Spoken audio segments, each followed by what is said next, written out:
try to have both prepared for moments like this. I mean, as a backup, it's your life is preparing for moments like this. No Russo, no end zone, and no win. The Owls went down to New Orleans last Saturday and came home with probably their worst loss of the season. Maybe their worst loss in years. The Owls have little time to lick their wounds as 18th ranked SMU comes to town. We'll have a preview and we'll take a look at how the rest of November will shake out. You are tuned in to the latest edition of Inside the Nest, and it starts right now.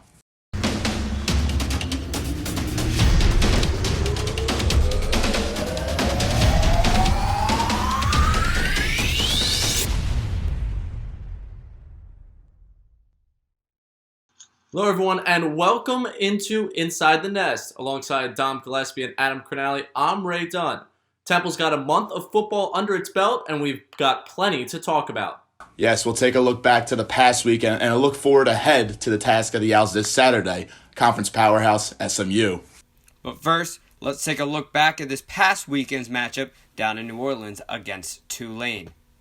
Starting off on the first drive of the game, the Owls had some positives going early. Trad Betty was back to pass, and he finds Brandon Mack, sheds a tackle, and Mack is into the red zone. But the drive stops short, as it has most of the season in the red zone. Rory Bell, the rookie, true freshman, successfully makes his first field goal attempt in college football for him. Tulane, though, they could go off to a good start here, but they fumble the football. Temple's defense looks strong there, recovered by Freddie Johnson, but Temple doesn't capitalize, and it's a punt 3 plays later. Tulane has the ball. As you said, ball back in the hands of the Green Wave here, and they will score the first touchdown of the game by this run by Cameron Carroll, and Tulane will take its first lead of the game, and folks, it will not get much better from here. Temple will try to get any form of offense going. Beatty throws this ball deep to Jaden Blue. That's good for a big chunk of his 51 yards on the day, but again, the Owls fail to put points on the board. Ball back in the hands of the true freshman, Michael Pratt. He'll sling it to Deuce Watts. He has one man to beat. He does it. Watts with 114 receiving yards on the day. Mark it down as the beginning of the end for the Owls. The Green Wave turned into a tsunami over the Owls after this. Michael Pratt finds Watts again, this time along the sideline for Watts' second touchdown of the day. Their next drive, Pratt keeps the ball alive on the option for his 5th rushing touchdown of the year. And on another drive coming up here for the Green Wave, Keon Howard comes at a quarterback, and the results don't change. He finds Jatavian Tolles, and that wraps up the blowout. 38 unanswered for Tulane. They win 38-3. Obviously disappointed with the outcome of the game. We did not play anywhere near to our capabilities today, and we will get working on that first thing tomorrow and get back at it. So I haven't been around a lot of teams that are this tough-minded. I've never had a team that's been through something like this. None of us have with COVID, but it's a very tough-minded team, so I'm not fearful. When things happen like that, bad plays, it don't even have to be touchdowns, but just big plays that happen. Sometimes the morale goes down, but, as teammates, we have to learn how to keep ourselves together, and even as coaches.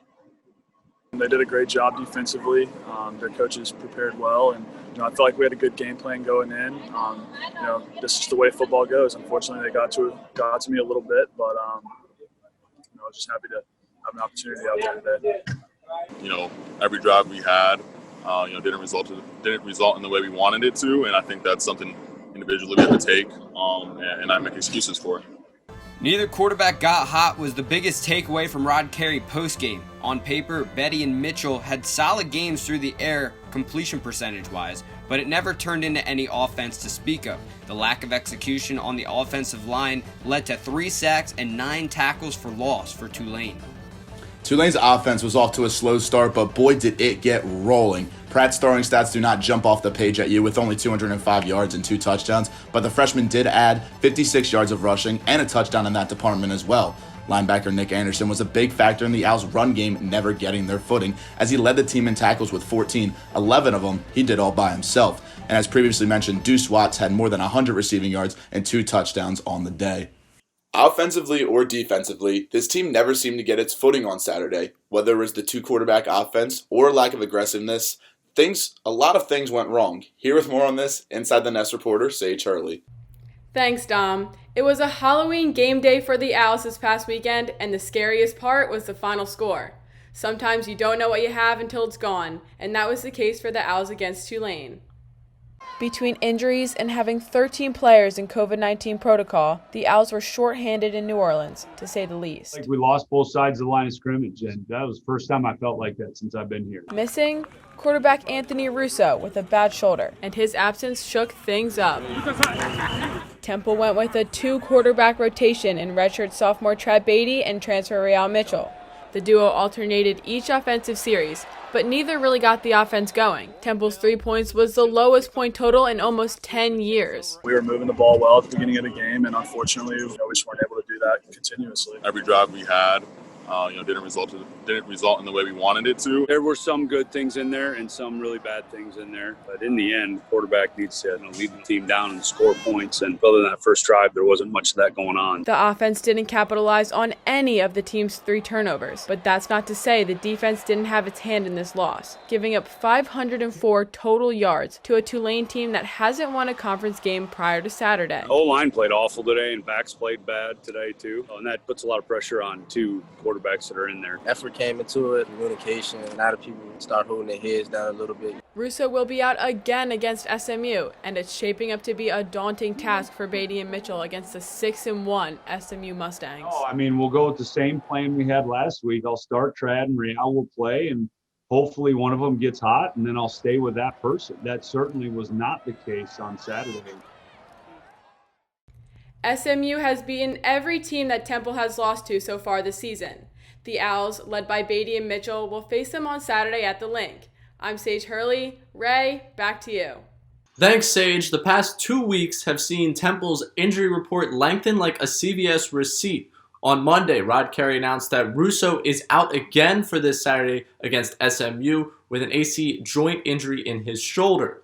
Linebacker Yandy Rigby appears close to returning as he's back at practice after sitting out with an ankle injury. And as for offensive lineman Adam Klein, he practiced for the first time since USF, and Carey said he looked somewhat like himself, but needs to see how Klein feels throughout the week to make sure he's ready to go on Saturday.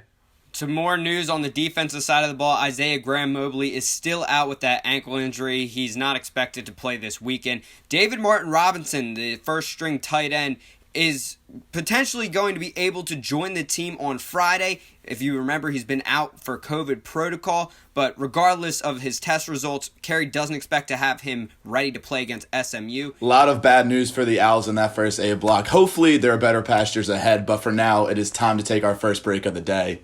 When we get back, we'll give you a peek at Rod Carey's weekly presser and his thoughts on SMU. Inside the Nest, we'll be right back. I'll never forget the day our landlord called and said, "Read your lease. No pets allowed." My owner tells him my dog ate the lease, but that didn't work. And now I'm stuck in a shelter. But this pit bull is ready for a new crib. I'm loving, loyal, and play well with others. So don't be intimidated by all my muscles, because the biggest one I have is my heart. That's right, I said it.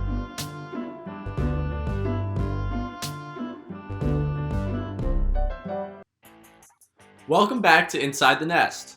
There was a time in September where I felt as if a 3-1 month in October was a plausible record for the Owls. Clearly, I was seeing through my cherry and white glasses. There is a lot wrong with this team right now, and part of that is things they can't control, like non-opportunistic offense and inconsistent defense. And then there's the piling number of injuries and players in COVID-19 protocol, which are somewhat out of their control. I'm struggling to see right now a scenario in which this team has more than one win left on this schedule. But gentlemen, I'm curious, where are you guys right now? Where do you think this team goes from here?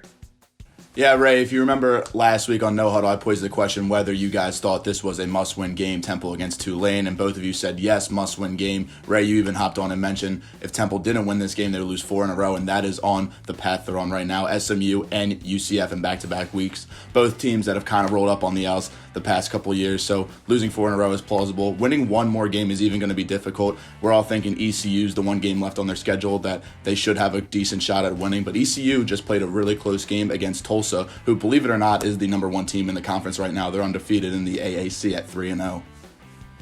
Yeah, right now, Temple, I think, just needs to take it a game at a time. ECU, I think, is still definitely a winnable game for them. But like you mentioned, Dom, they got SMU and UCF, 2 of probably the biggest powerhouses in this conference, coming up on their schedule the next 2 weeks. They got to just take it a game at a time. work with the guys that they have on the field available to them, whether it be because of injuries or COVID restrictions. They need to, team up as a team and, try and get to 2 wins first before looking at 3, which I predicted 3 and 5, somewhere in that range. We got to see what they can do. Yeah, it's really difficult when you see a game like Tulane on Saturday where it wasn't even close. They played a close first half. That second half was just bad. It was difficult to watch at times. So to have that be the bar for the rest of the season, you've got 3 of the 25 most talented teams in the country coming to play this Owls team in the next month, and then that ECU game. That ECU game is almost like a season saver in terms of record-wise, getting yourself to 2 wins, because I really don't see a scenario where they beat any of those 3 teams. That's just how the 3 of us feel about the future of this season. Obviously, the players and coaches had a lot to say in their weekly pressers. They look back a little bit on the loss to Tulane and preview what's coming up next against SMU this Saturday. Changed. The outcome didn't change from last Saturday, so we're still really disappointed with it. And just quite honestly, guys, felt like we lost both sides of the line of scrimmage, and just that was the first time I felt like that since I've been here, and that's not good enough. I would say 2 touchdowns. A lot of people put their heads down, but the defense, we're still trying to stay strong. It was just a lack of energy really that caused us to fall behind a little bit more than we anticipated. They're a really good football team. Obviously, Shane Buechele, the quarterback, makes the entire thing go. They have a lot of guys that are back on defense, a lot of the same cast of characters. Obviously, I'm very, very familiar with their DC, Kevin Kane. He worked for me for, a number of years there and a couple years as my DC. And so they stress you defensively.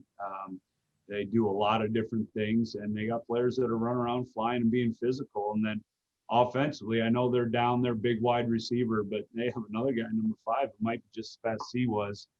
And their running back, certainly, I know they got a backup out, but their top line guy is really good, and the whole line is back. So it's a complete team, certainly led by the quarterback. But the only thing that's keeping everybody up is the fact that we're still together, you feel me? This is what we still fought for. Like, we still wanted to play football at the end of the day, regardless of our record, you feel me? We're not going to let that discourage our team and discourage how we play Temple football. So we turn the season, you never know, we may turn the season around, or at that, everybody just being happy that they're here.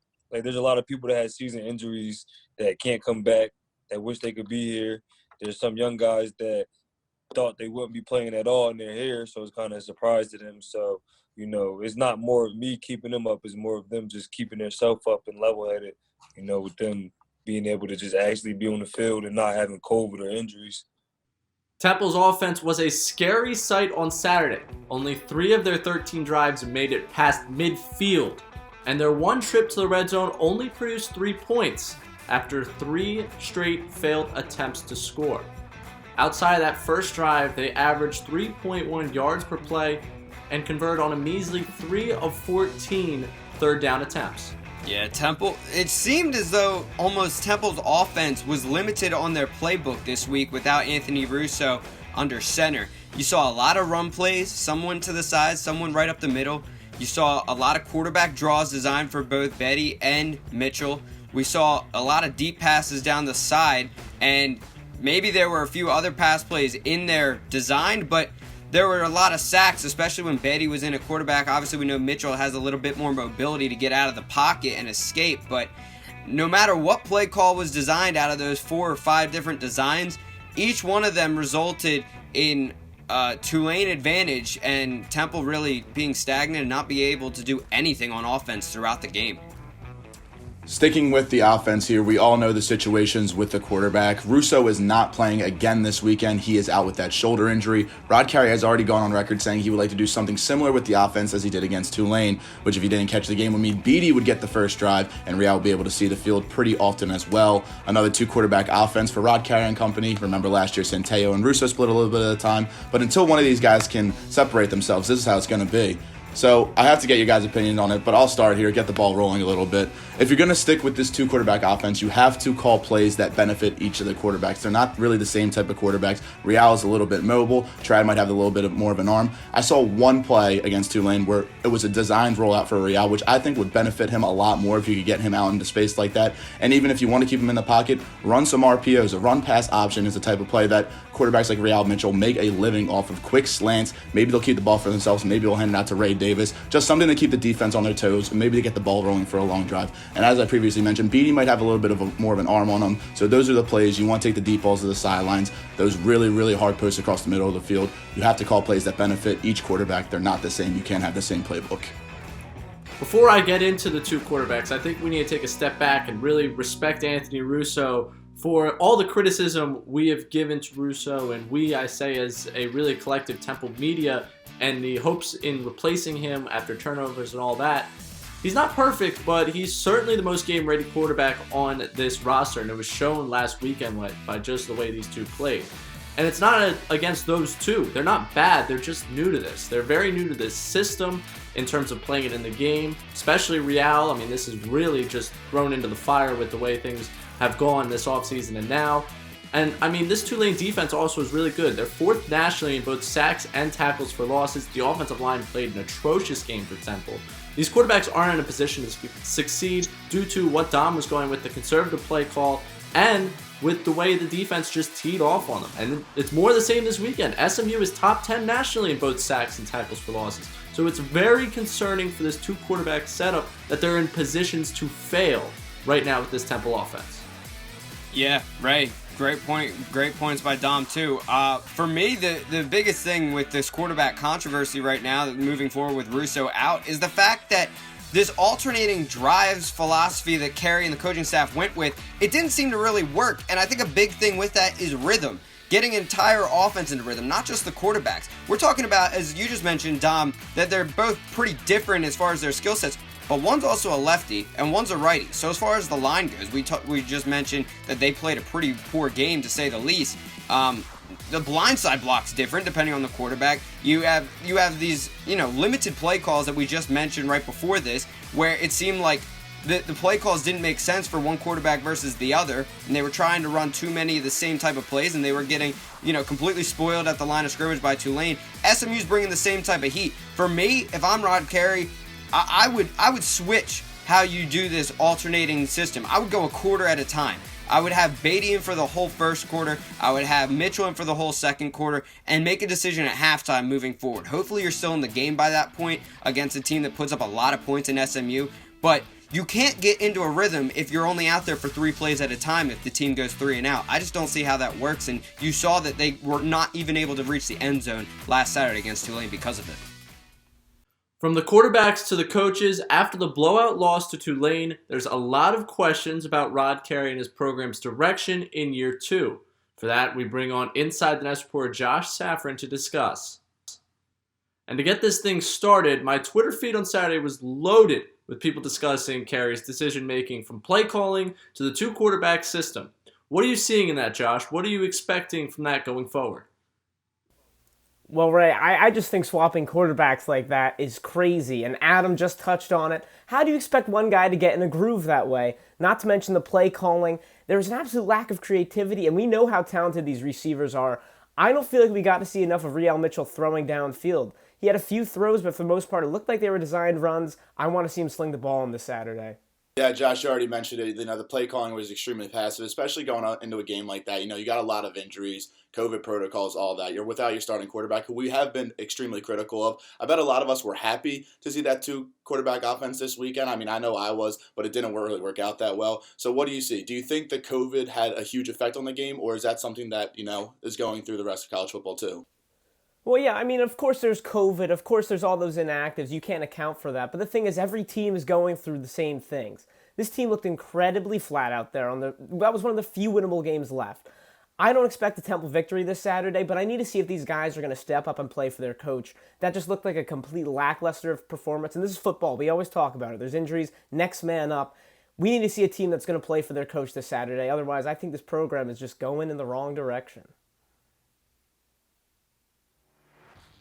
Now, this week's game was not always planned for Saturday. It was expected that the Owls would take on the Mustangs on primetime Thursday night on ESPN. But the thought is, with both teams' recent struggles, COVID, and growing injury reports, the game was flexed to a normal 12 o'clock Saturday slot window on ESPN+.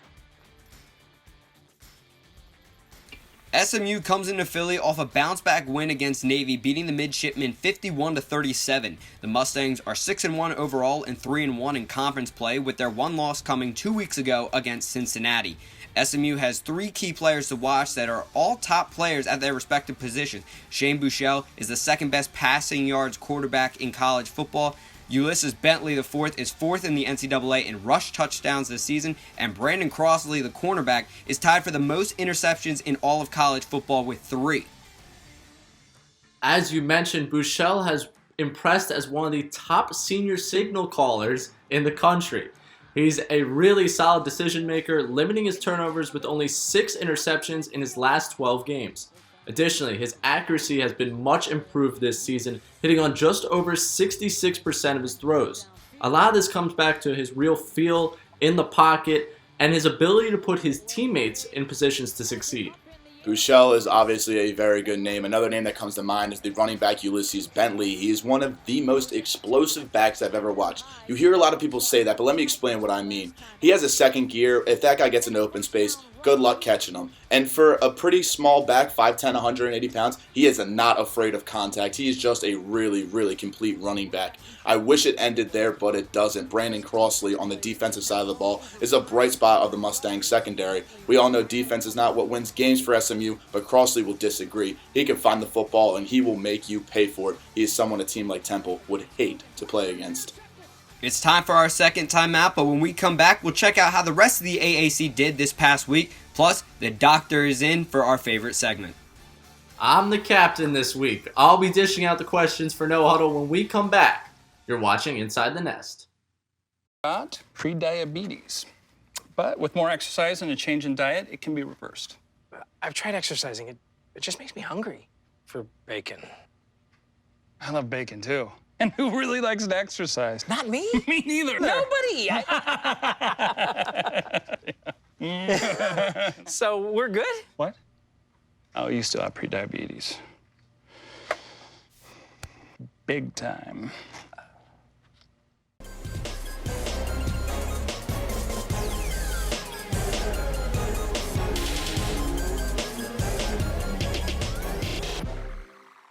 That is right. It is time for another edition of No Huddle. And let's just say there was a lot of negative to go around after this week, so that means there are going to be a lot of chances for Adam and I to serve up some takes before Saturday. Ray Dunn has all the control. I'm not sure if that's a good thing or a bad thing, but Ray, take it away. Oh, it's the best thing in the world. We've spent a lot of time on this show discussing the offense, and especially the quarterback situation. But after 4 games, I'm curious, how are the two of you grading out this defensive unit? Adam, I'll start with you. Grading the defensive unit? Well, one thing, like we've mentioned, you have to consider guys, really key guys like IGM going down and still being out with injuries. I think there's some positive upsides too. Guys like Arnold Ebiketie really coming out of nowhere-ish, like we knew he was going to get playing time, but he's really, he's probably in some ways the reason Temple has a win right now. So I think that there's some positive and negative, but the bottom line is they're allowing way too many points per game, over 30 a game in each game this season. So I'll give like a C+ maybe, because I'm aware of all the injuries, but that's got to be a factor. Yeah, Adam, I was leaning towards a C myself. You just haven't gotten the production from the guys up front like you expected. Single digits, Afani Maje, Dan Archibong, not really stuffing the run, not really blowing up the pocket like, the guys we've all come to know and love the past 2 years. Secondary, got it done a little bit against Tulane last week, forced some turnovers. Guys like Braswell and Freddie Johnson. Amir Tyler went down. We don't know how he's going to be going this Saturday or not. And then, obviously, the middle of the field, linebackers are down right now. IGM, we've known him for however long. He's been really well. He's kind of a staple of this defense. Through and through, regardless of injuries, next man up, they just have to be better. I'm about there with you guys. It's been about average to what we expected and what they've been dealt. The performance that has been given on the field. Moving along from that, given the uncertain offseason, the shortened season, now the players in COVID-19 protocol, and the injury bug that's bitten this team, should this season have an asterisk on it? When we talk about how we view the players and coaches of this program, Dom, I'll start with you. I mean, I'm sure Temple would definitely like to have an asterisk next to this season, but you even see it at the professional level, NFL with all their COVID cases, NBA with the bubble, MLB, shortened season. So if they're doing it at the professional level, I'm sure the college football level might have something similar to do with that. But at the end of the day, whether it has an asterisk next to it or not, Temple, you're not winning the conference championship, might make a bowl game. At the end of the day, you're playing for recruitment. So even if there is an asterisk next to it, you still got to show up every Saturday and try to put together a nice game plan, win some games down the road, because if you just lose out, no single player is going to want to come play here, especially for a coaching staff like this that would just roll over and give up. So you got to go out there, you got to try to win some games. Yeah, for the asterisk debate that's going on throughout all sports going on right now, I think it's just a matter of it's got to be universal or nothing.